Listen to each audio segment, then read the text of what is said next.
So how can you actually tell if you have a Trojan? Well, it's kind of like saying, how do you know when you're getting sick? There's always symptoms, right? Well, when it comes to a Trojan, I refer to them as a, uh-oh, this is way too late. You're already infected. Some of the symptoms could include your antivirus is being disabled and you can't enable it. In fact, I've seen Trojans that have gone through, made it so you can't do your updates through Microsoft Updates. Or you can't launch Task Manager to see what processes are running. Or you can't edit the host file. Every time you try to open up a command prompt, it shuts right back down. You also might see things like the Control-Delete keys stop working altogether.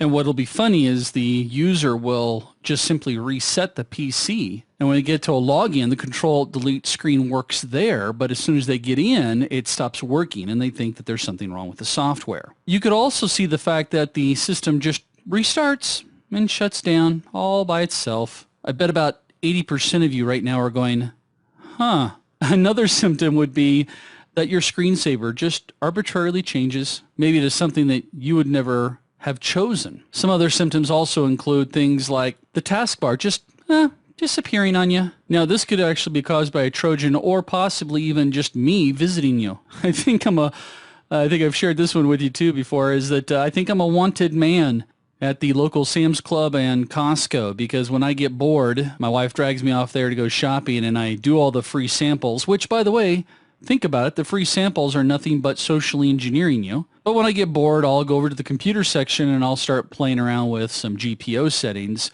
to take away the taskbar, take away the start button. So it's also knowing what's going on with the system. In the employee break room, there's probably a security photo of me that says, watch out for this guy. One of my favorite things to do still is to do a print screen of the desktop, save that as the background, then hide all the icons, except for the recycle bin. Another symptom could be that, you turn on the machine and the screen comes up and all of a sudden it starts flipping around or inverts. It could also be a symptom of the background changes. There you are working in your operating system, everything's working fine, and then all of a sudden your background changes. Okay, that seems kind of destructive there. Oh, you're a cute little puppy. Well, you may think it's cute when it happens, but you got to find out why it happened. Couldn't leave you with doom and gloom. Another symptom could be that the start button, again, as I mentioned before, that it could disappear as well. Imagine the frustration when you take away the start button and the taskbar and you disable the Control-Delete. Don't leave a whole lot of options for folks, do we? Now, a good Trojan, even though some of these were designed initially for entertainment purposes, believe it or not, a good Trojan is one that you don't suspect is installed, so you don't necessarily see these things taking place. You might see the system rebooting because maybe I need it to reboot because of a configuration change that I made. Some additional symptoms would also include things like your browser goes somewhere other than what you've typed. For example, you type in Microsoft.com and you go to Google. Actually, you wouldn't go to Google. You'd probably end up going to an inappropriate website. And again, the attacker just made money off of you because he gets paid for everybody who gets directed to that site. Yes, there's even more symptoms. The DVD drive, the coffee cup holder. I think that's like one of the oldest tech jokes out there, right?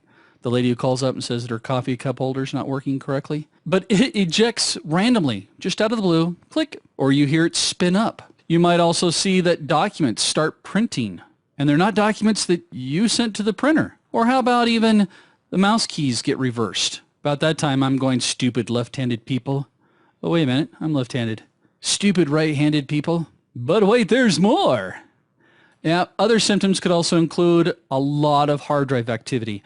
Look at your system when nobody's using it. Now, sometimes we might see hard drive activity because the system is going through and doing some defrag or some system maintenance or maybe a backup. But again, as I mentioned before, knowing's half the battle. If there's a lot of activity going on, either at the hard drive or at the network level, and you're just sitting there reading a Word document, I might be a little suspicious. Most of the maintenance tasks that the operating systems will perform will wait until the system is not being used. Another symptom could be also that your ISP calls you and says, listen, you've got a lot of traffic coming from your router. This is actually something I had to deal with when I had my own ISP service. I had people get infected all the time, and I would see a ton of traffic coming out of their antenna that would start flooding our network, and I had to shut off their antennas. I always thought it was interesting that when I tried to contact them, I could never get a hold of them. But as soon as I disconnected their internet, Within like 2 minutes, people would call me. And of course, the mother of all symptoms is when you get your credit card bill and there's some really weird and expensive purchases. And all the products were shipped to Dale Meredith.